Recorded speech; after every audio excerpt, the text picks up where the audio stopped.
সুপ্রিয় দর্শক, কিছুদিন আগেই সম্বলের শাহী জামা মসজিদ নিয়ে গোটা দেশ জুড়ে বিতর্কের তৈরি হয়েছিল। এমনকি সম্বলের শাহী জামা মসজিদে একটি বিক্ষিপ্ত ঘটনার জেরে 4 জন সাধারণ নাগরিকের মৃত্যু হয়। তারপরই আজমির শরীফ দরগাহ নিয়েও বিতর্ক দেখা দেয়। এই মামলা গড়ায় সুপ্রিম কোর্ট পর্যন্ত।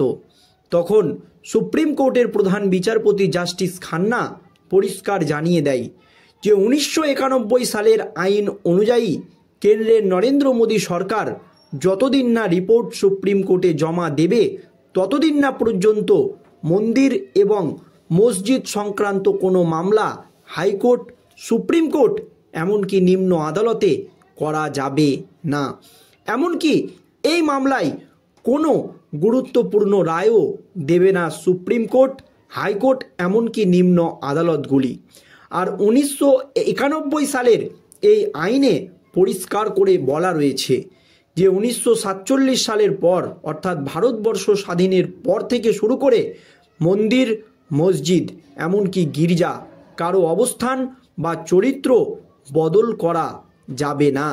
এই আইনের বাইরে শুধুমাত্র বাবরি মসজিদকে রাখা হয়েছিল। তারপরই সম্বলের শাহী জামা মসজিদের নিয়ে যে ঘটনা সেটা ক্রমশ ধামাচাপা পড়ে যায় বা সেই ঘটনা নিয়ে আর কোনো পদক্ষেপ নিতে দেখা যায়নি যোগী আদিত্যনাথের সরকারকে। আর এই আবহে আবারও সেই বিতর্ক উস্কে দিয়ে সম্বলের শাহী জামা মসজিদ নিয়ে সুপ্রিম কোর্টে রিপোর্ট জমা দিল উত্তরপ্রদেশের যোগী আদিত্যনাথের সরকার। আর সেই রিপোর্ট নিয়েই এখন গোটা দেশ জুড়ে নতুন করে শুরু হয়ে গিয়েছে জোর জল্পনা। কি দাবি করা হয়েছে উত্তরপ্রদেশের যোগী আদিত্যনাথের সেই রিপোর্টে? দেখুন দর্শক, উত্তরপ্রদেশ সরকার সম্বল মামলায় সুপ্রিম কোর্টে স্ট্যাটাস রিপোর্ট দাখিল করল। উত্তরপ্রদেশ সরকার সুপ্রিম কোর্টকে রিপোর্ট দিয়ে জানিয়েছে যে কূপটি সরকারি জমিতে অবস্থিত, যে কূপ বা সম্বলের শাহী জামা মসজিদের যে কূপ যেটা নিয়ে এত বিতর্ক, সেই কূপটি সরকারি জমিতে অবস্থিত বলে দাবি উত্তরপ্রদেশ সরকারের। কূপটি এমনিতেও মসজিদের বিতর্কিত ধর্মীয় স্থানের চত্বরে নেই, বরং মসজিদটিও সরকারি জমিতেই অবস্থিত বলে দাবি উত্তরপ্রদেশ সরকারের। বর্তমান মসজিদ কমিটির আবেদন বিতর্কিত স্থানের বিষয়ে সম্পূর্ণভাবে মামলার আওতার বাইরে।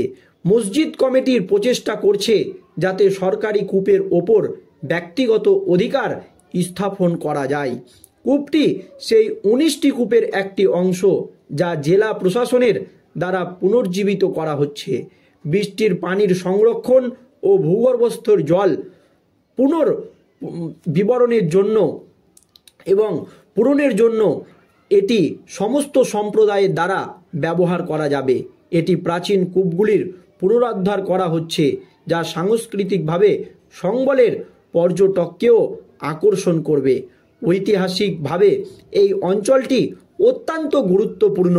মসজিদ কমিটির আবেদন শুধুমাত্র পুনরুদ্ধার প্রক্রিয়াকে ব্যর্থ করার প্রচেষ্টা নয়, বরং এই অঞ্চলের সংরক্ষণ, উন্নয়ন এবং পরিবেশের জন্যও ক্ষতিকর, এমনই দাবি করেছে সুপ্রিম কোর্টে উত্তরপ্রদেশের যোগী আদিত্যনাথের সরকার।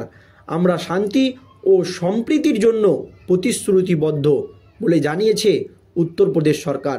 রাজ্য সরকার এই অঞ্চলে শান্তি ও সম্প্রীতি নিশ্চিত করতে প্রতিশ্রুতিবদ্ধ, যেমনটা শুনানির সময় বলা হয়েছিল। কূপের জনসাধারণের ব্যবহারে কোনো বাধার যৌক্তিকতা নয়। বৃহৎ পরিসরে সম্প্রদায়ের পক্ষ থেকে কূপগুলির দাবি করা হচ্ছে। উত্তরপ্রদেশ সরকার সুপ্রিম কোর্টকে বলেছে যে মসজিদ কমিটির আবেদন বাতিল করা উচিত। মসজিদ কমিটি সুপ্রিম কোর্টে যে আবেদন করেছে সেই আবেদনটি জরুরি বাতিল করা উচিত। বর্তমান স্ট্যাটাস রিপোর্ট গত মাসে জারি করা আদেশের পরিপ্রেক্ষিতে তৈরি করা হয়েছে। সুপ্রিম কোর্টের পক্ষ থেকে স্থগিতাদেশ। সম্প্রতি সুপ্রিম কোর্ট উত্তরপ্রদেশ সরকারকে সম্বল প্রশাসনকে বিতর্কিত কূপ সংক্রান্ত কোনো সিদ্ধান্ত গ্রহণে নিষেধাজ্ঞা দিয়েছে। কূপ নিয়ে যাতে কোনো পদক্ষেপ উত্তরপ্রদেশের যোগী সরকার না করে, সেই জন্য সুপ্রিম কোর্টের তরফ থেকে স্থগিতাদেশ দেওয়া হয়েছে বা নিষেধাজ্ঞা জারি করা হয়েছে উত্তরপ্রদেশ সরকারের ওপর। শাহী জামা মসজিদের এই কূপের অংশটি অর্ধেক মন্দিরের ভেতরে এবং অর্ধেক বাইরে রয়েছে। সুপ্রিম কোর্ট এই মামলায় সামাজিক সম্প্রীতি বজায় রাখার ওপর গুরুত্ব দিয়েছে এবং সুপ্রিম কোর্ট তার অবস্থানে স্পষ্ট জানিয়ে দিয়েছে যে 1991 সালের আইন অনুযায়ী যতদিন না পর্যন্ত কেন্দ্রের নরেন্দ্র মোদী সরকার সুপ্রিম কোর্টে রিপোর্ট জমা দেবে, ততদিন না পর্যন্ত মন্দির এবং মসজিদ সংক্রান্ত কোনো মামলা সুপ্রিম কোর্ট, হাইকোর্ট এমনকি নিম্ন আদালতে করা যাবে না। এমনকি যে সমস্ত মামলাগুলো আগে থেকেই সুপ্রিম কোর্টে চলছে, সেই সমস্ত মামলাগুলো নিয়ে কোনো রায়ও দিতে পারবে না কোনো হাইকোর্ট, সুপ্রিম কোর্ট এমনকি নিম্ন আদালত। ওই রিপোর্ট এর ভিত্তিতেই, অর্থাৎ 1991 সালের রিপোর্টের ভিত্তিতেই বা ওই আইনের ভিত্তিতেই যা রায় দেওয়ার তা দেওয়া হবে। কিন্তু 1991 সালের সেই আইন নিয়ে এখনও কেন্দ্রের নরেন্দ্র মোদী সরকার কোনো রিপোর্ট দেয়নি, এমনই কিন্তু সূত্র মারফত খবর পাওয়া যাচ্ছে। আর সেই আইনে একেবারে পরিষ্কার করে বলা রয়েছে যে 1947 সালের পর দেশের শান্তি এবং শৃঙ্খলা বজায় রাখার জন্য মন্দির, মসজিদ এবং গির্জা কারোর চরিত্র বদল করা যাবে না। শুধুমাত্র বাবরি মসজিদকে এই আইনের আওতার বাইরে রাখা হয়েছিল। তারপরই উত্তরপ্রদেশের সম্বলের শাহী জামা মসজিদ নিয়ে এই বিতর্কের তৈরি হয়েছে। আর এই আবহে আবারও উত্তরপ্রদেশ সরকার সম্বলের মামলায় সুপ্রিম কোর্টে স্ট্যাটাস রিপোর্ট দাখিল করল। এখন সুপ্রিম কোর্ট কি পদক্ষেপ নেয় সেই দিকেই সকলেই তাকিয়ে রয়েছে। আর উত্তরপ্রদেশ সরকার সুপ্রিম কোর্টে রিপোর্ট দিয়ে জানিয়েছে যে কূপটি নিয়ে এত বিতর্ক, সেই কূপটি সরকারি জমিতে অবস্থিত।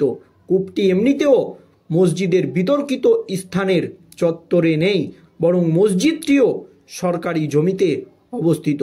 বর্তমান মসজিদ কমিটির আবেদন বিতর্কিত স্থানের বিষয়ে সম্পূর্ণভাবে মামলার আওতার বাইরে। যে স্থানটি নিয়ে এত বিতর্কিত সেটা সম্পূর্ণ মামলার বাইরে। মসজিদ কমিটি প্রচেষ্টা করছে যাতে সরকারি কূপের ওপর ব্যক্তিগত অধিকার স্থাপন করা যায়। দর্শক, এই মসজিদ এবং মন্দির সংক্রান্ত মামলা নিয়ে আপনাদের কি মতামত অবশ্যই ভিডিওর কমেন্ট বক্সে কমেন্ট করে জানাবেন। ধন্যবাদ।